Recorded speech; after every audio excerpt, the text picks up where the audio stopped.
শুভ সকাল। প্রতিদিনের pre market আপডেটে আপনাদের স্বাগতম। সূচক 22.87 পয়েন্ট বা 0.46% বৃদ্ধি পেয়ে 4,995 পয়েন্টে স্থির রয়েছে।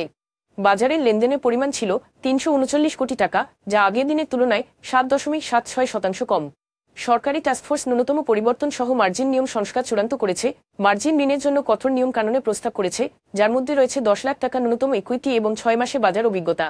মার্জিন অর্থায়নের শ্রেণী স্টক, বন্ড এবং সরকারি সিকিউরিটির মতো নিরাপদ সম্পদের মধ্যে সীমাবদ্ধ থাকবে।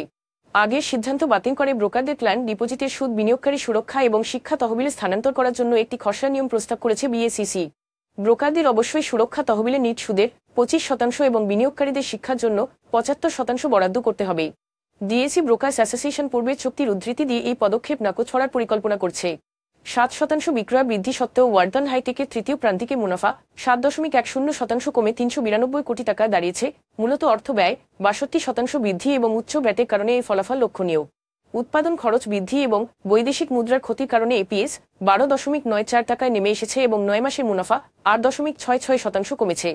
রানার অটোমোবাইলস জানুয়ারি-মার্চ 2025 সালে 6,832 লাখ টাকা মুনাফায় ফিরে পেতে সক্ষম হয়েছে, প্রধানত শক্তিশালী 3 চাকার গাড়ি বিক্রির ফলে 56% রাজস্ব বৃদ্ধি পেয়েছে। খরচ নিয়ন্ত্রণ এবং এনসি খোলার সুবিধা সহজ করার ফলে এর ইপিএস 0.43 টাকায় ফিরে এসেছে। এখন এ পর্যন্তই। বিকেলে আবারও আসছে ডেইলি মার্কেট আপডেট নিয়ে। সে পর্যন্ত আমাদের সঙ্গেই থাকুন। ধন্যবাদ।